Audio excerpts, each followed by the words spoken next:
Well, hello mga Bebshi! Welcome back again sa aking channel. And ngayon, by serie update tayo. So, matutuloy na ang pagpapagawa natin dito sa ating ground floor mga Bebshi. So, thank you so much sa tulong ni Madam. Meron kami ditong nakuha doon sa hardware na another materials para dito sa ating baba, sa ating ground floor mga Bebshi. And kahapon nila ito i-deliver. So, hinintay namin na ma-deliver nila yung hollow block kasi gagawin natin dyan na side yung paggawa ng pader or wall. And ito nga ang mangyayari mga Bebshi. Let's go sa Mayo ako. Ayan. So, dito nga ang mangyayari. Move namin itong aming, diba dito yon. So, giniba nila to kahapon. And dito na lang siya na side. Ano talaga, isagad na dito na side. So, yung pintuan natin. So, ang pintuan, instead na dito yung una namin na, na plano na dito ang pintuan. Pero, since dito naman ilalagay namin ng TV and then para din makante dito na side or pwede namin dito ilagay ang sofa, soon, kung meron kami mabili, dito na lang ang isang bintana, tapos dito na ang magiging dyan na ang magiging pintuan namin. Ayan mga Bebshi. Medyo pa siya dito kasi hindi pa nag-iba naman tong tindahan na dati. And dito na talaga namin ilalagay ang pintuan para pagpasok, hindi na makuha dito na space. Diretso na. Ayan. Diretso na kusina. And dito ang magiging sala na natin, di ba? Ayan. And dito din ang mga ibang materials sa hatid kahapon mga Bebshi. Tawag na Wow.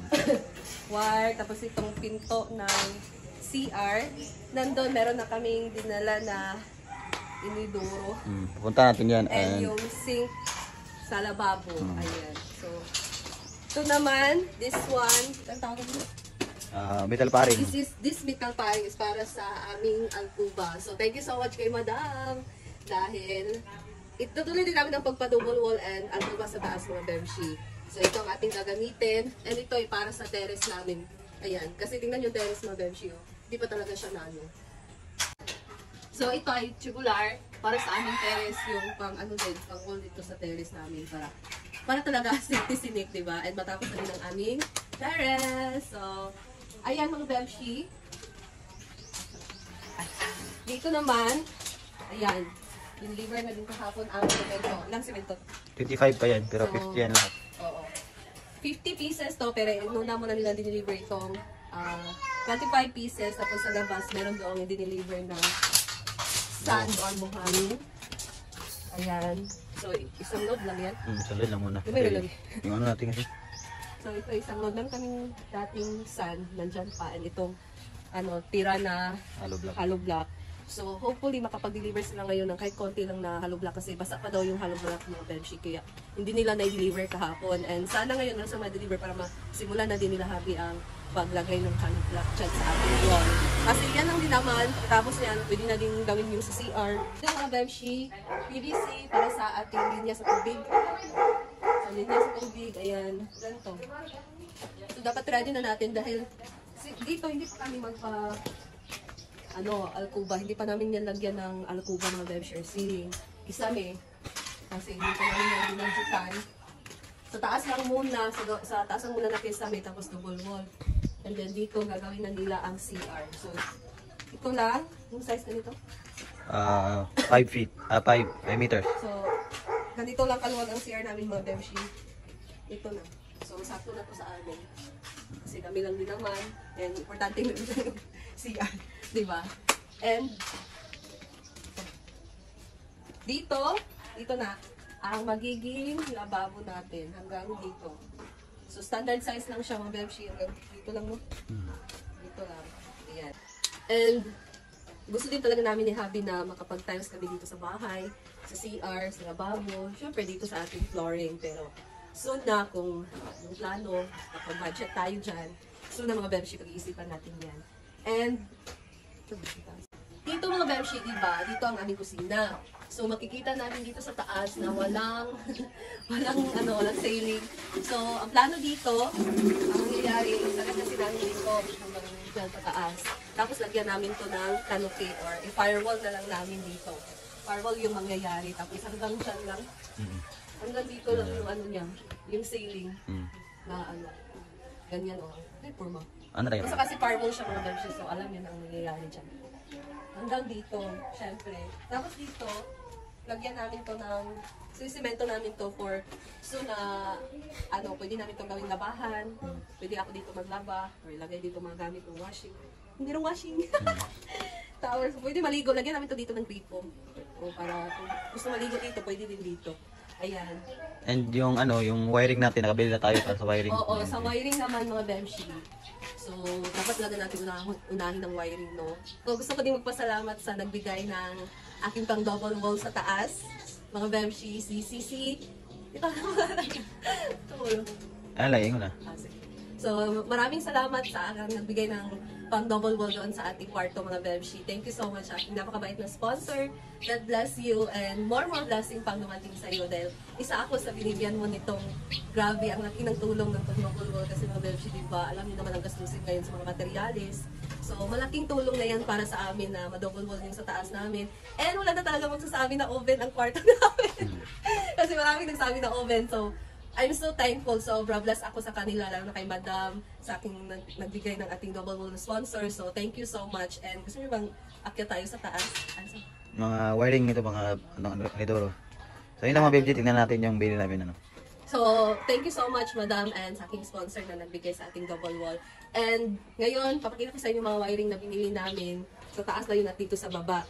So, saka yung sink and... Tapos yung, ano, yung sink natin at yung inodor na binili namin. Let's go. Ayan na, ito ang ating sink, mga bemshi, sa ating lavabo.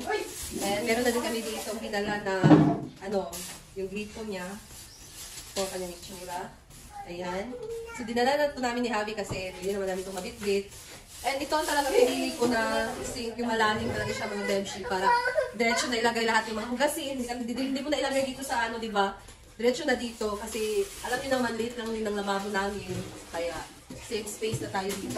Dito na ilagay mga plato. And ito na din ang aming pinili na Doro. So, okay na to.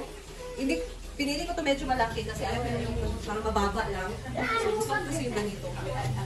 Ito na din ang ating pang-wiring mga bemshi. So, kailangan talaga natin itong, tawag nito? Flexible hose. Flexible hose para talaga dyan na ilagay yung wire. And then, hindi siya maano ng mga daga, diba? Para naman dito sa ating LED panel light. Ito binigay. Galing ko sa farm binigay ni Madam. And this one, nagsama na din kami nito sa hardware. Ano to? Ayan mga bemshi, nagsama na din kami nitong panel light. So ito ay lalagay namin to sa kusina. So this is para sa kusina. And ito namang malaki ay para sa sala. Kasi para, gano'n na din siyang tingnan mga bemshi. Kahit wala pang antumba sa baba. Ito na ang ating flexible hose para yung wire natin hindi na anuhin ng daga. Tapos, ano yung mga wires, sanded wire to mga BFG. mga wires. Yan, sanded wire. Tapos yung mga junction box. Junction box. Mga ito. switch. Yan. Switch. Ilang switch to? So, switch yan.